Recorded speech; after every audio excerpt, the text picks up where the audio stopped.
Hey guys, Future Perry here. Just want to give you a little heads up that my audio quality in this episode does not sound very good. I just forgot to adjust my mic settings before I hit record. But yeah, just wanted to give you that heads up. I hope you guys still enjoy this episode. I hope you guys still enjoy our conversation about Guardians of the Galaxy Volume 3. See you guys later. Bye.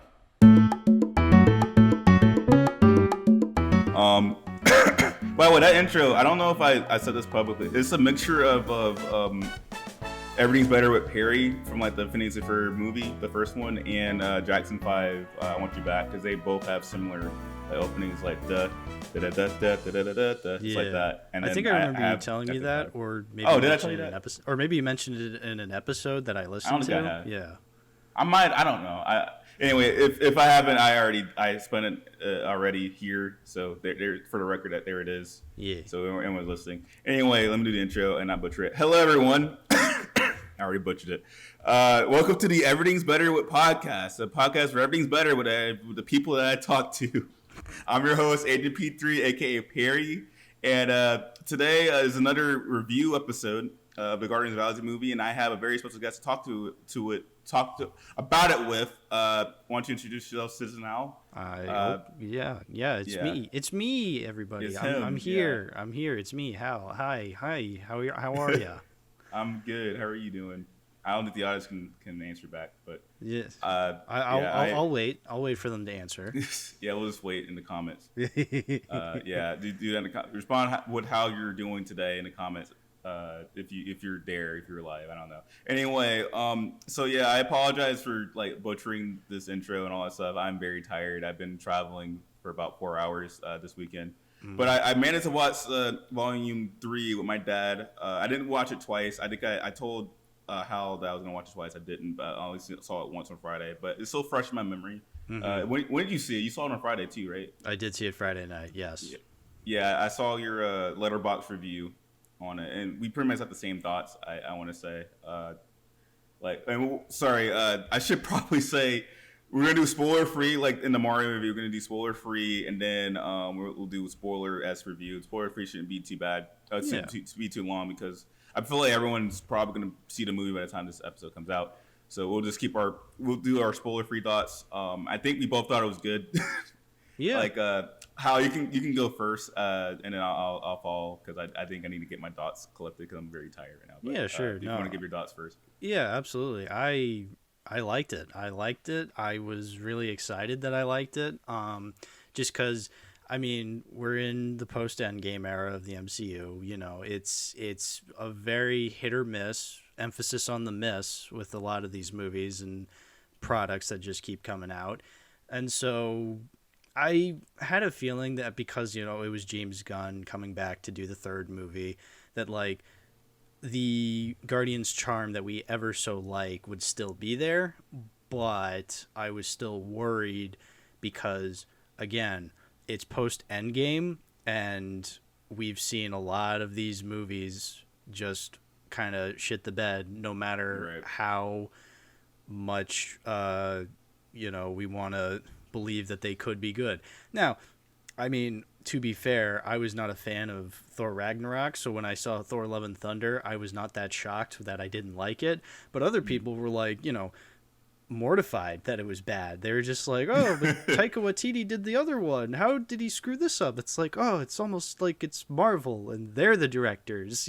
So, yeah. But, I mean, for some reason, James Gunn is able to seep through and actually make something that feels like it was made by James Gunn. And so, yeah, he made it. He's the only one that can do that, right? Yeah. Exactly, yeah. So Guardians 3, really good. Well, really good when compared to the other stuff that's been coming out recently.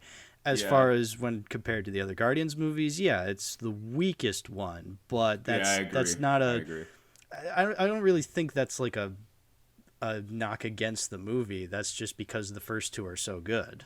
Yeah, I 100% agree. I think my expectations for this movie were really high. I also agree with how I don't think the post-Endgame movies and products have been great. I can maybe count on my hand the movies and TV shows that I thought were actually good.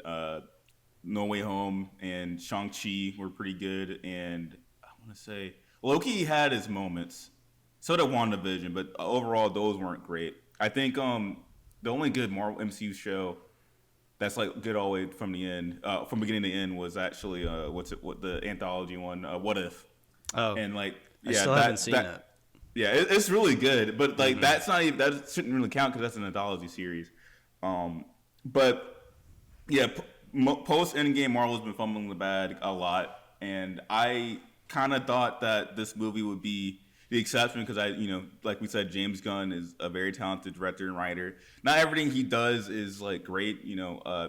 Flashback to the Scooby Doo movie. I mentioned that in my Peacemaker video, but I think like his recent DC stuff, like the Suicide Squad, is really great, and Peacemaker was also really fun. I thought he maybe would bring that magic into the Guardians Volume 3, along with his magic from the first movie and the second movie. The first movie I consider to be like a modern classic, and the second movie, while not as good, it has a lot of great emotional beats to it that I think not a lot of superhero movies at the time really delve into as well as Volume 2 did. And I felt Volume 3 was lacking in some aspects in the writing, and we'll get into that spoiler review. But I think I also had like high expectations because I was planning on doing a Guardians of the Galaxy video this year, and I was gonna like review all the things in the franchise, the two movies, the cartoon, the two video games, the Telltale game, and the Square Enix Adios Montreal game that came out a couple years ago. And that game in particular, the last game I just mentioned, is such a great representation of the Guardians. I felt like James Gunn could use some of that and put it into this movie, and he really didn't. I feel like it was good. Like Hal said, it is definitely one of the better post-game movies, but it is the weakest Guardians movie, and I think its biggest issues lie within like some of the choices they made with some of the characters, like Adam Warlock. I think everyone's like kind of dogging on him. I think he was probably the weakest part of that movie. What else? I'm trying to think. Some of the hang on. Hal, help me out here. You'll get there. Yeah. I didn't know people didn't like Adam Warlock. I thought he was really fun. I didn't think it was as bad as people were saying, but like he definitely was a disappointment. He kind of felt like an afterthought, and I feel like they only put him in this movie because the post-credit scene in Volume 2. Yeah. Well, see, I was kind of thinking about this with Guardians 3. I'm just like, wow, Infinity War and Endgame really just feel like an afterthought with this movie. It's like, geez. Yeah. Like, if only that didn't happen, I feel like this would feel like a lot. I get it. Like, obviously, that had to happen. But, like, I don't know. Right. It just felt like, and especially, and we'll get into it with spoilers, because there is, like, something I did kind of think about when watching it. But we can talk about that during spoilers. But it's just, It does feel like this movie's kind of balancing a lot. Just because a lot was set up with the second movie and with everything else that happened. I still think it balances what it can. Like, it does what it can. And because these are such likable characters, and because it really feels like a self-contained story from the rest of the MCU, I really do appreciate that.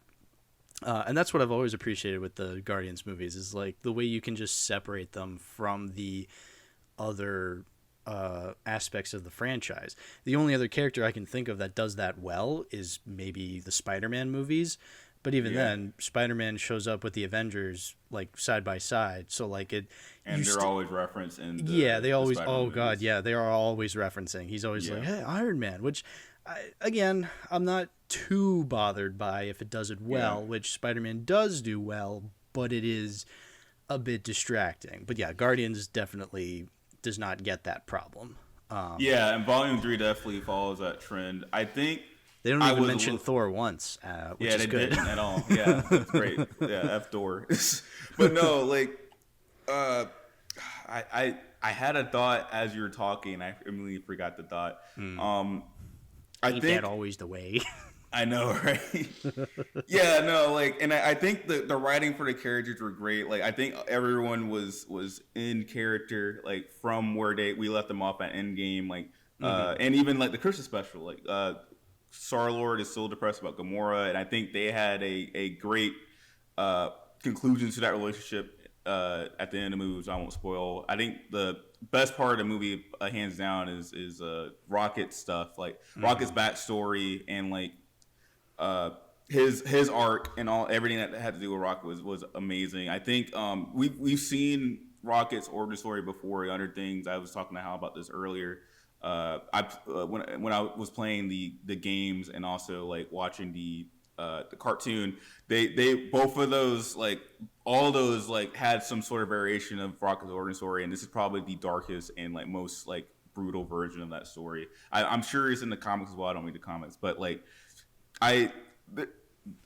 it really it's really dark and like very depressing, and people say that it kind of contrasts with the tone of the movie. I don't really think it did, because like Rocket has always been a very like dark and like very not a dark character, but he's always had like he's the kind of person that you look at him and you see how he acts, and you think to yourself, he has like some shit going on with him, like the way he pushes people away.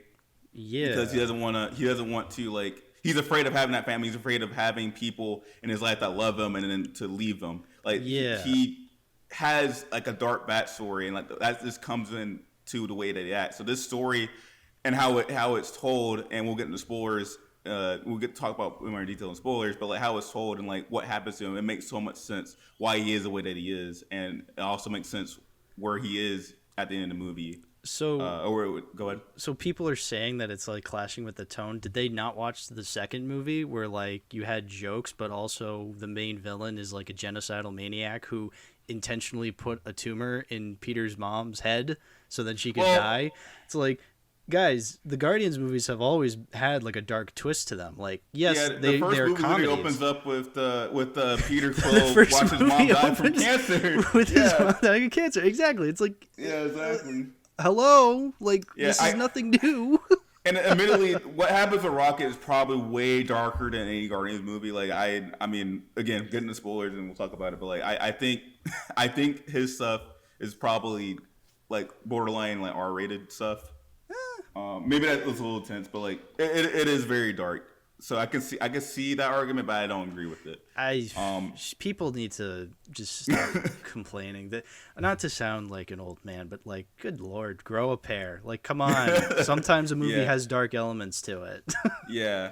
I think everyone else is great. Nebula, Mantis, Drax was really funny. I think this is probably one of his best. Oh God! His best, not roles, but this is peak Drax for the movies, peak and I don't really like Drax in the movies. Peak Nebula, like honestly, peak Nebula too. Yeah, I'm amazed at how much I've grown to love Nebula as a character. Like I hated her in the first one, and now she's like one of my favorite characters in the group. This movie. Great. It's like awesome. Yeah. Every character. I will say, I was a little iffy on Gamora, but I feel like where she's at in the story, it's like, okay, I get it. And what they do with her throughout the movie, it's like, okay, I get what you're doing. I think it is working. And by the end, I'm like, you know what? Yes, you did good. You brought it all together in the end. It was a little weird at first, but I'm with you. They kind of did with Gamora what they did with Groot in Volume 2, where like the Groot that we knew and the Gamora that we knew are dead. Mm-hmm. Like they may be a character that is named that in the next movies, but like the character we knew before is dead, and I like that they committed to that, and like they don't treat Gamora like the Gamora we knew in Infinity War. Like she's pretty much a completely different character. Yes, and like they write her in that way, and it's the same way that they did with Groot. Like Groot is in Volume 3, Volume 2 is different from the Groot in Volume 1. Like they're completely different characters, and I actually like I like Groot in this movie more than I have in the other movies. Like he has some pretty cool powers. He kind of reminds me of Venom a little bit, because like he has like these shape shifting powers, and like he's like swole and stuff. Like he was really cool. Yeah, he's no longer the Baby Yoda type shit anymore. Baby Yoda, or like the teenage Groot. Now he's like he's like early 20 or something like that. Yeah, they're no longer like pulling like a Jack or like I said, Baby Yoda, where they're like, oh, we got to make a marketable, cute baby character. It's like, no, he's a big buff dude now. It's like, great. That was really cool. Yeah, he's pretty much like the Hulk of the group, but like more intelligent. Yeah, exactly. When did we want to start doing spoilers? We'll talk about spoilers after we talk about the villain. Okay. Which I thought he was good. I don't think he was as good as Ego. I think Ego was probably No. the best villain by default, and even I he think wasn't so. that great. But he did his job. Like Yeah. he was very much a hateable monster that you can root for the good guys to go after and beat. His role in Rocket's backstory is very heartbreaking, and it was just disgusting. Yeah. And which was the point. And the actor, I can't pronounce his name. He was in Peacemaker. He was the leader of that group in Peacemaker. But he did a great job as the High Evolutionary. Yeah, he was very just nasty villain. Screaming the whole time. I loved it. He was Yeah, getting spit yeah. on the camera. I'm just like, oh Yeah, yes. no, he very much committed to that role. More like, villains for sure. like this, please. Yeah, exactly. We need more like despicable, like no redeeming quality villains like the High. We need more Jack Horners. God damn it. Jack Corners, yes, exactly. All right, but yeah, I think that's it for non-spoiler talk. I guess we can get into spoilers. Sure. Now. So, Sure. This is your final warning. Go see the movie if you haven't already. 9 times out of 10, you probably already have, but we'll give you like I guess 5 seconds. 5, 4, 3, 2, 1. Nobody Action. dies.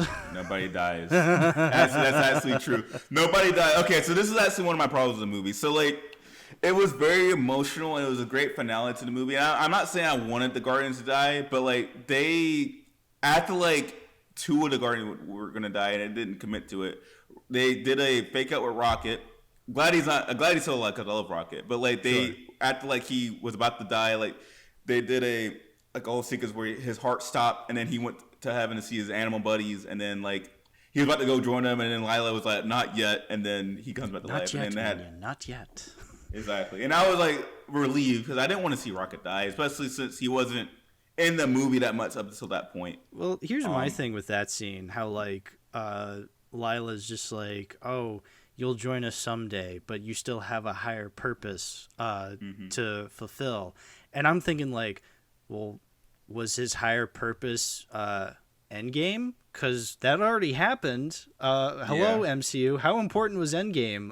If he still has work to do back in the realm I of guess reality. that was foreshadowing him leading the new Guardians, which actually does happen in the comics. I know that. Okay, much. sure. But then it's like, okay, how important Plus, was like, Infinity War? also, it was about him defeating a High Evolutionary and freeing all the test subjects. Yeah, no, 'Cause, like, I know what it was saying. I just think it's really funny that like they're just like, oh, you have a higher purpose, and it's like, well, wasn't the higher purpose the whole Thanos thing? But like, the farther away we get from that, the more of a distant memory it is. It's like, okay, I get it. I wonder how like the High Evolutionary was affected by Thanos, because like you would think that if a guy snaps half the universe, he probably snapped half of his stuff. Yeah. So wouldn't he have been like pissed off by that? Yeah. Wouldn't he have suspicious. like maybe joined the fight or like see what's going on with that? Or killed Thanos himself? Like Kill Thanos himself. Seemed like he was capable of doing that, but Yeah. I guess that's a plot hole for another day. Yeah. But yeah, no, I think this movie definitely. Oh yeah, and the other death was Star-Lord. They did the fake out with Star-Lord, and he didn't die either. Well, Which I hate when movies do that. I wasn't really that put off by it, because then he's like, oh, he's flying away. I'm just like, oh, but they have Adam Warlock, and he had a face on him. His face said that like he's going through a character arc, and then it's like it showed like the whole. It just looked like he was going through a character arc, like Adam, he had in his look. And then they showed Adam like Warlock. Adam and God like touching fingers, like they did that reference. I'm like, oh, see, Adam Warlock's there. It's like, yeah. Oh, and also they set up earlier in the movie where Star-Lord's just like, I don't know, my grandpa's like 90 years old. I don't know where he is. Exactly. It's like, okay, you're gonna go see your grandpa by the end. It's like, Yeah. But also, this is the first like time we've never seen Star-Lord wear his mask. Did you notice that? oh yeah, he didn't. Yeah, he never wore put his it mask. on. Interesting. Yeah, he never put it on. Well, you know Yeah. what? I guess it's one of those things where it's like, all right, we get it. Like we don't have to see that. Did you ever notice that in Return of the Jedi, Darth Vader never once force chokes anybody?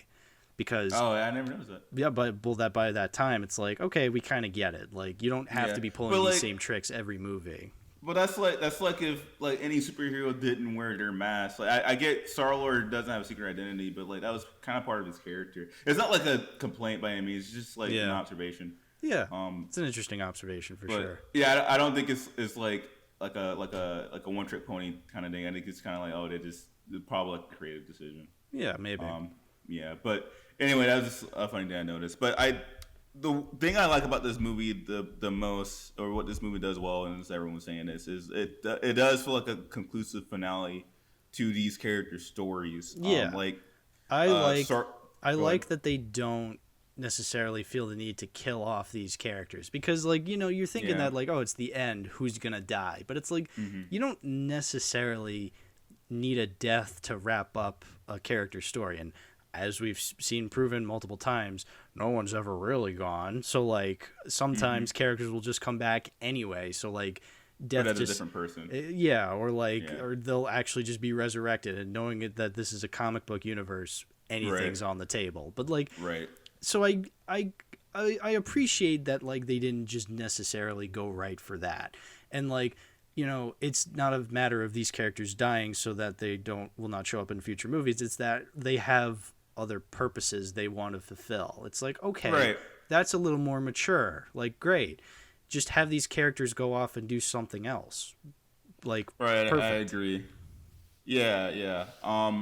And like if you watch the other two Guardians movies recently, so you did. kind of know the stories. Yeah, I saw that in your letterbox. But like, James Gunn does do a good job of like I said earlier, he does do a good job of including their stories. I think the beginning of when we first meet the Guardians, they're all kind of like running away from something, particularly Rocket and Star-Lord. We don't find out until this movie what Rocket was running away from, but Star-Lord was obviously running away from Earth. Like he didn't want to go back to Earth because he, all the bad things happened. He lost his mom.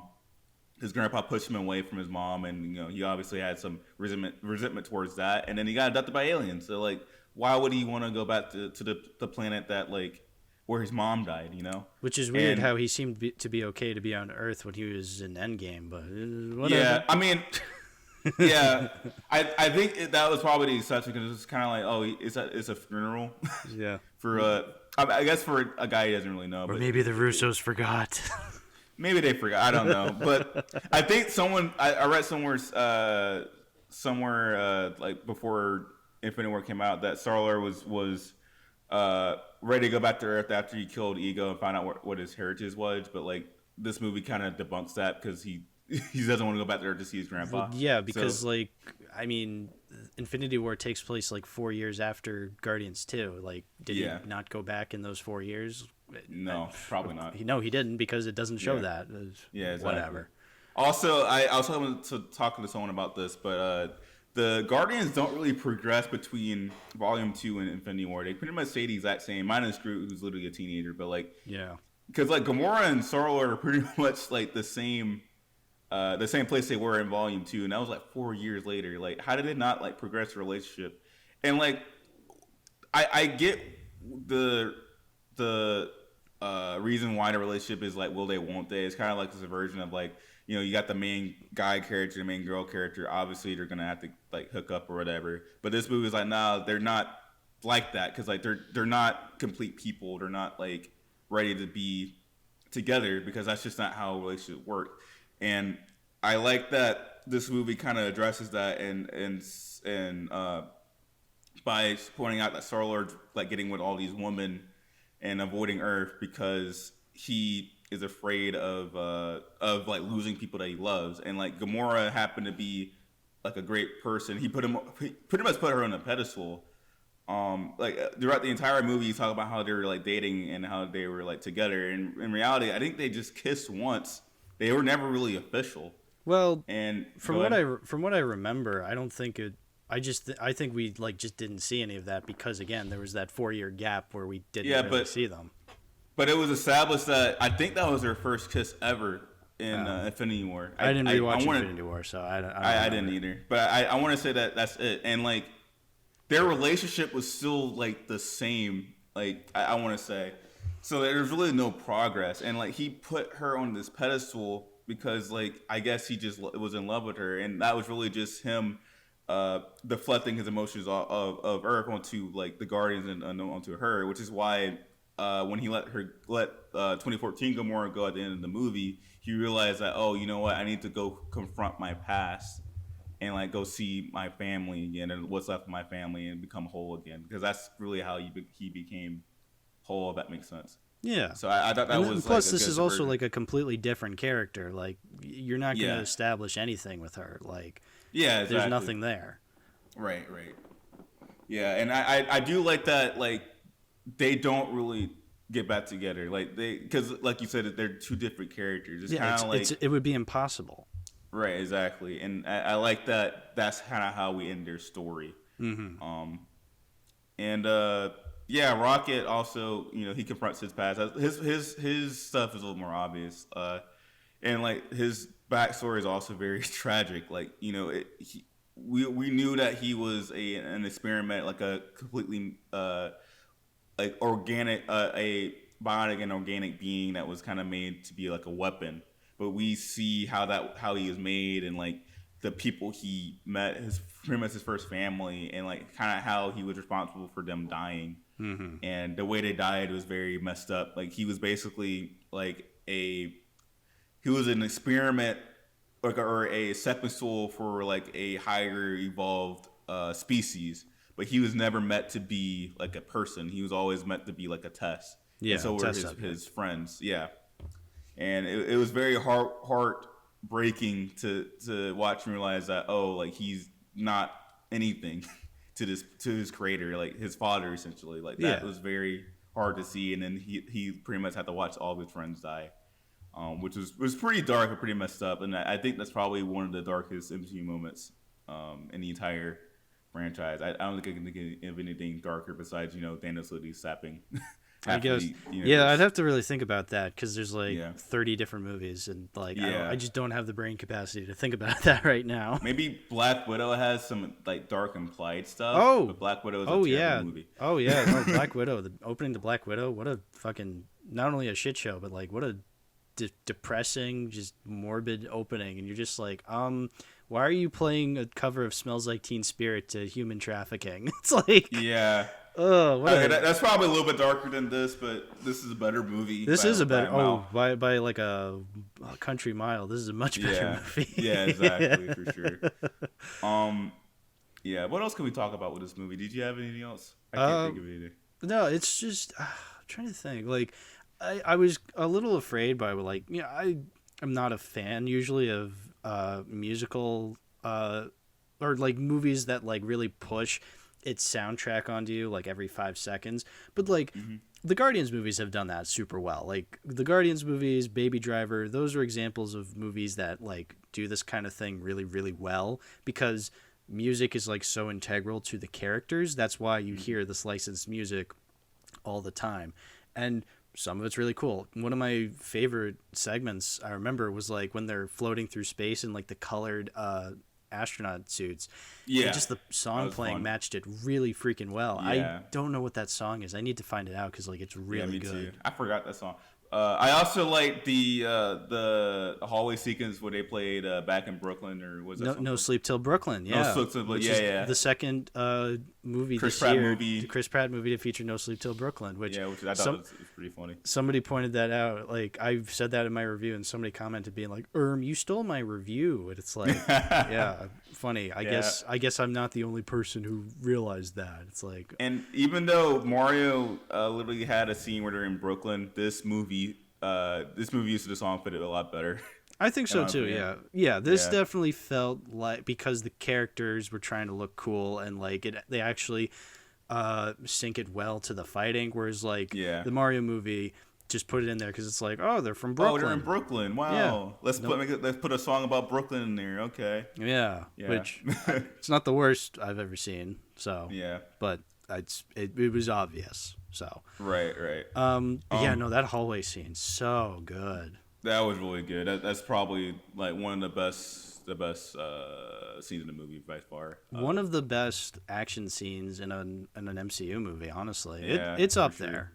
It's up there. I love action scenes that have one take. I don't know if you saw. Have you seen Daredevil?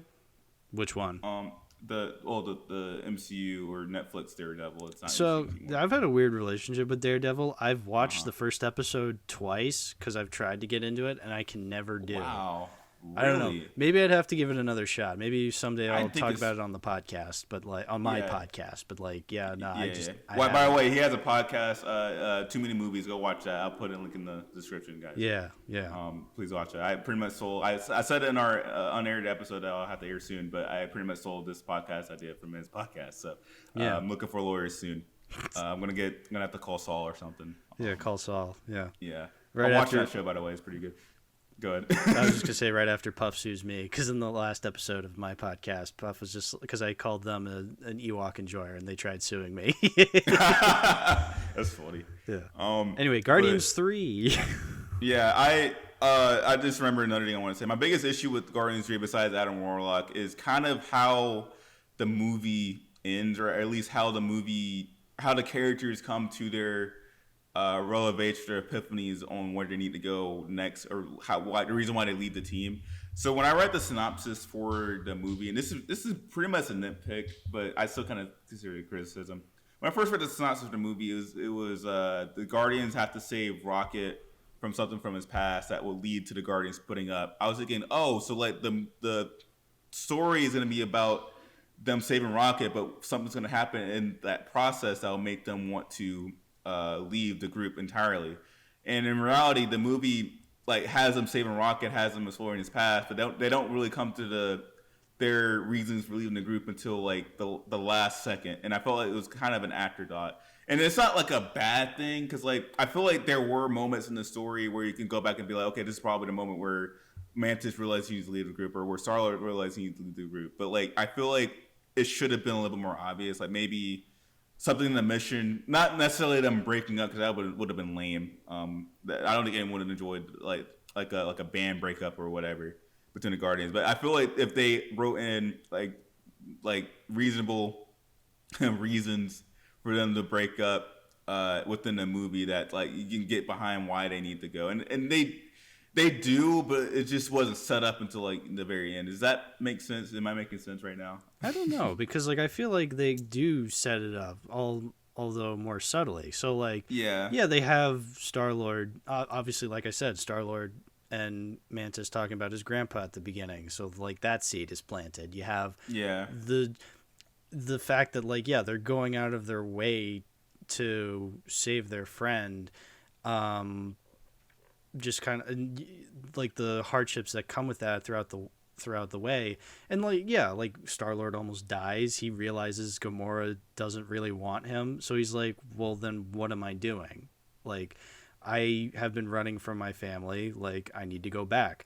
Rocket's been running from this stuff. He decides to confront it. Yeah, so it's like I don't know. I feel like the stuff is set up like it's not as called upon, and I kind of like that. Like it's these characters genuinely choosing this. Like they're genuinely choosing this because that's what they want. You know, like they have some agency. They have some idea of what it is they want to accomplish. Like that's great. Like yeah, I agree. I'm thinking back to like Thor: Love and Thunder, and his conclusion is, I want to be a dad now to this random bad actress who just saw her father die, and after she just came back to life. It's like, when was this established? You're just kind of coming up with this at the last second. Okay, that's fair. But I mean, look, I'm not gonna say Guardians 3 does this like superbly. Like this is the most superb writing I've seen in any Marvel movie. It's like no, but it's effective. Like it works. That's why. And it also makes sense to their characters as well. Like I don't know. I wish I can give a better example of how like I don't know, like Mantis, like her whole thing. And by the way, I love how they wrote Mantis in this. I think in previous MCU properties they kind of wrote her as like this socially awkward, not very socially aware character, but she's actually very emotionally intelligent. She's able to. Yeah, she's definitely you definitely getting to the point where you're like, all right, I get that she's like socially awkward, and so like you start to write her doing something else in the movie. Like, Yeah, that's what James is so good at doing right here, is he's yeah, evolving these characters. Like, we've and seen her this yeah, and her decision to leave the Guardians because she wants to do her own thing. is It makes very sense for a emotionally character. mature. Yeah. Yeah, but I feel like it should have been. I don't know if it was set up like it. I know she had issues with Nebula, like getting on her for doing things that she had no way of knowing. Like when she told everyone to put their spacesuits inside that container, not knowing that it was like a trash disposal or whatever, and then Nebula got on her. Like she was rightfully mad about that because how would she know that? Like and Nebula was right there following everyone else. So like, why didn't Nebula speak up? Like that is very unfair for Nebula to speak out against Mantis for her. And I think Nebula had okay. So maybe I am I am defeating my argument because Nebula probably had this preconceived notion of Mantis being an idiot. So that's probably why she was angrily like, getting on Mantis, and and Mantis like saw that and was like, I need to leave these people for a little bit because I need to like listen to myself and go on my own. yeah, and like she okay. said, like she was like under Ego's control. Like that was her Yeah. existence was for Ego. It's like, all right, well now she needs her own existence. Like Right. every movie she's been doing something for somebody else. Like she was pleasing Ego. She was helping the Avengers defeating Thanos. In the Guardians Holiday Special, she was stalking Kevin Bacon to kidnap him to bring him to Peter. It's like she's doing all these things for other people. She hasn't done something for herself, and that's what her decision is like. I'm doing this for me. I'm going to take these squid monsters, fly off into space, and go do something else. It's like, yeah, that makes sense. I can't say it's like the most groundbreaking, hard-hitting writing I've seen for an MCU character, but like it works. I think that's the thing. I think that's the thing. That's the thing with Guardians 3 is like I can't say this is the most amazing film I've seen in the MCU, but like it's still an effective movie. Like this is a great finale for these characters. This is great writing for these characters because James knows how to write these characters. He's been dealing with them for almost a decade. Like he knows what to do with these characters and how to send them out properly. Like if he had remained fired from Disney and Disney hired some hack director to direct this movie, oh my god, this would have been as good. It would have been a nightmare. Like I agree. It would have been a full on nightmare. Like so while I can't say this is the best, like this is the Guardians we've been seeing for years now. Like this is their finale. So again, it's not the most amazing, but it is effective. Like there's nothing really that wrong with it, but there's nothing really like so praiseworthy. Like when I think of like the first two, I can think of things that really amazed me. And I love a lot of this movie, but I can't say it like hits the same levels of high. It never hits the same high like levels of amazingness as the first two do. Amazingness. No, I get what you're saying. But it doesn't hit the low points that the Phase 4 and Phase 5 movies have been. Absolutely not. Yeah, I agree. And James Gunn is a great writer. He does have his shortcomings though, and I feel like his biggest weakness is mixing comedy and, well, not merely mixing comedy and drama, but like certain characters that probably could be a little bit more dramatic, have more depth. He kind of makes them a little bit more funny. Like he did definitely that with Mantis in Volume 2, where she's a very much a tragic character with a lot of trauma, but it kind of treat all of her issues with like all of her issues like a punchline. She was pretty much a punchline the entire movie, and this is the first movie where we took her seriously. I think we took her seriously in the second one. There's this one of my favorite scenes, and this is in the second one. It's one of my favorite scenes in any MCU movie, but it's definitely one of my favorites in the Guardians movies. Is that scene where Mantis and Drax are having a conversation, and Drax is like remembering his daughter and his wife, and like Mantis like holds his shoulder and she starts like sobbing uncontrollably, but like he remains like so stilted. It's like, oh my god, like, what a great it's a great indicator of like the type of character that Mantis is, and a great indicator of the type of character that Drax is. Like it's brilliant, and it's not like called upon. She's not just like, I understand your pain, blah blah blah, and he's just like, Yeah. rah, rah, rah, rah. Like No, there's no that was an talking. amazing scene for Great sure. scene. Yeah, but I feel like that was more to and heighten Drax's character Yeah, than it's Mantis' to heighten character. it's to and heighten Drax's character for sure, but it still Yeah. shows the type of character that Mantis Yeah, is. for sure. Like it shows what she's capable of. Like Yeah. so she's capable of feeling empathy for the characters, and that's important. Like yeah, that's her power, but like it also shows who she is as a person. Like that's what her power is, and that's who she is, and you feel that in this movie as well. She's a very empathetic person. Like even when she's being shit talked to, she still cares for Nebula. She still cares for Drax. You know that again. I'm not even saying like this is like the most amazing this could have been, but I think it works for what it is. Yeah, and I was about to say, Drax was another character I feel like they kind of dropped the bag on. I feel like their explanation of him being a dummy, or like this goofball to like, you know, he's pretty much living his life after the first movie,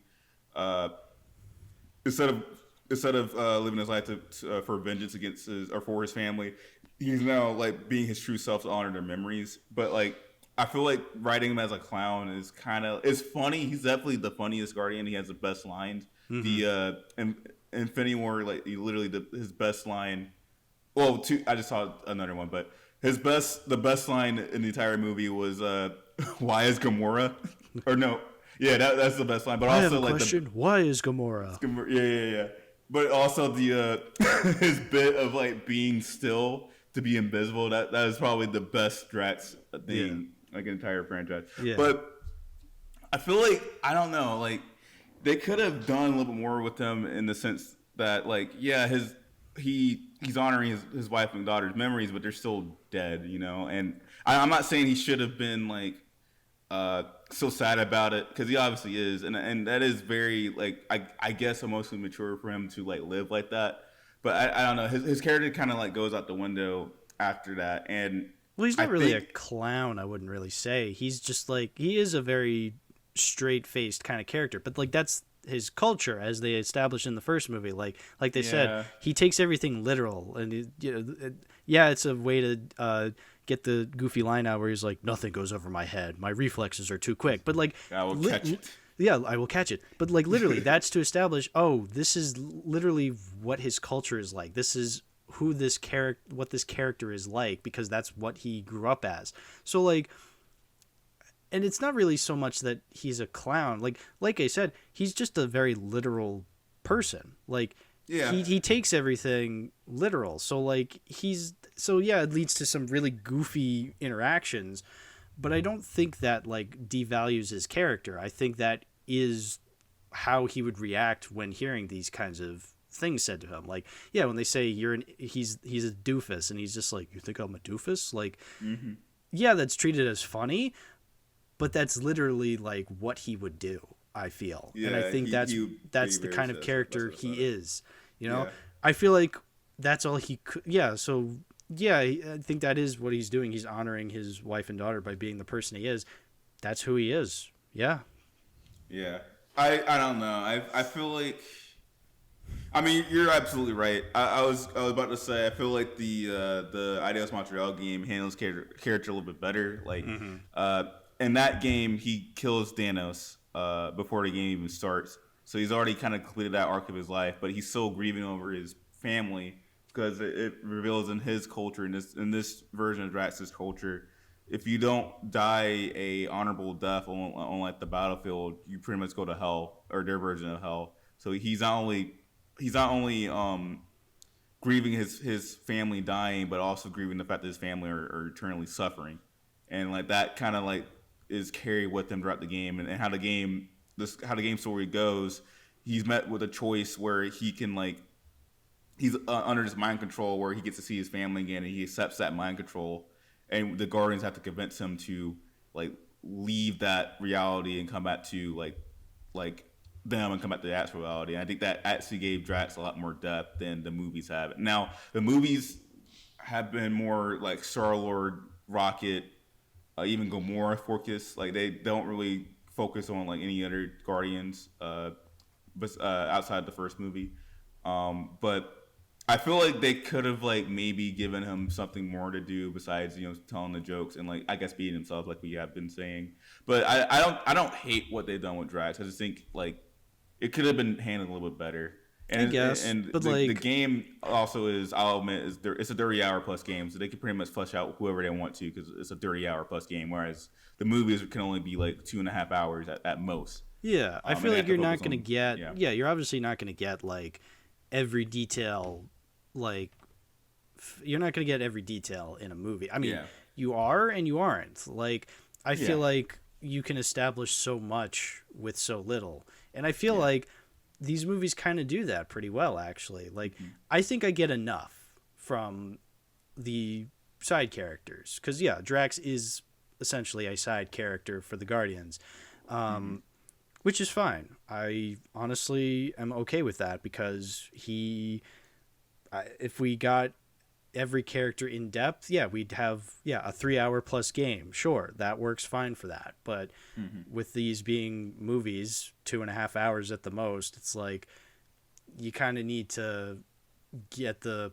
I guess you could if you paced it very well, but like obviously the MCU is not going to hire the most esteemed writers, as we've been proven time and time again. So again, like I've been saying, I don't think it's the greatest, but I think it works, which is comparatively the greatest of recently. So I'll take it. Yeah.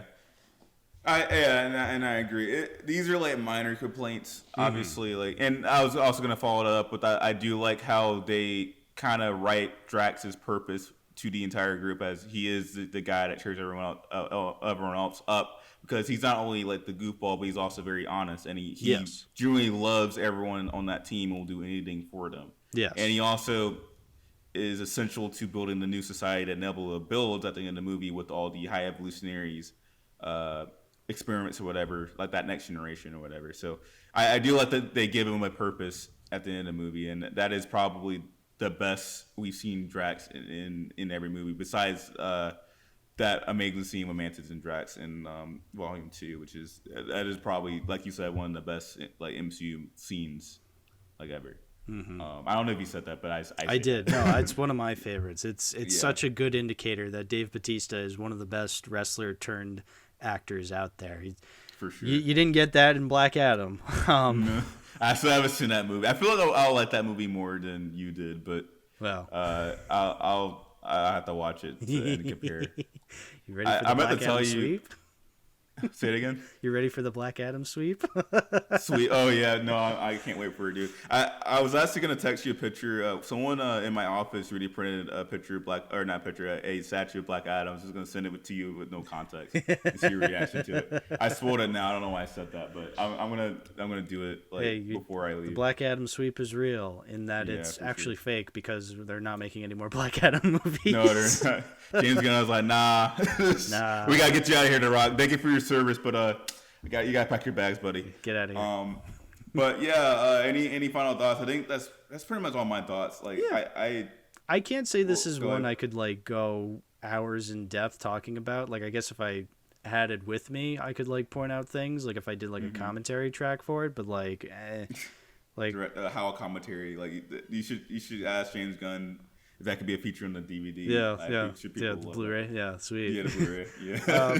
I feel like I'll have more things to say if I give it like a rewatch. I'm sure I'll talk about this on my own podcast someday because like I would love to have the Guardians movies on Blu-ray because like they're just so special. Considering I mean, yes, they are MCU films, but like I feel like they're able to separate themselves from the MCU. Like I said with Spider-Man, like of the MCU movies, I feel like I could pick and choose the different MCU movies I would love to own on Blu-ray, and I feel like the Guardians movies are those. Like all three of them I would absolutely own in my collection. But that's an episode for another day. Yeah, and I'll be looking forward to that. Please go subscribe to Hal's channel if you want to see that episode. But yeah, no, I think my expectations were very high for this. I think I mentioned this earlier, but I was planning on doing a Guardians of the Galaxy video, and I binge watched the TV shows and the games and a little bit of the TV show. So and I was like analyzing everything, kind of seeing what worked, what didn't work, and kind of hoping that James Gunn would apply some of the things I would think he would for Volume 3 into this movie, and he did, but like not in like the strongest way that I thought would be possible. But what we already have is good enough. Like this is by far a great finale for the Guardians. This is a great send-off to these characters that we've fallen in love with for almost a decade now, like Hal said earlier. Yeah. And it could be better, and this is definitely the weakest Volume 3 movie. I'm sorry, this is the weakest Guardians movie. This is definitely the best Marvel movie in a long time, or one of the better Marvel movies in a long time. I still think No Way Home is slightly better, even though that has its own problems. I think No Way Home, is my favorite out of the post-Endgame Marvel movies. And this, I'd probably call this like a close second. Cause I would say it's above Shang-Chi for me. I think it's funny that I think I like it more than you, but like I think you rated it higher than me. I did. Think is really funny. Yeah, I did. I was like, I don't want to be like Hal. Let me put a half point. But no, like I think there are a lot of great things. I think everything that they were Rocket. I think and to be fair, I think I could raise my score like in the future if and when I ever watch it again. Like I think I might too. Yeah. I think I undershot it, but like I'd rather undershoot than overshoot. A score, because like I've had scores in the past where I've just been like, oh, this is great, 9 out of 10, and then I never watched the movie again. It's like, well, then how great was it? You know? That's fair.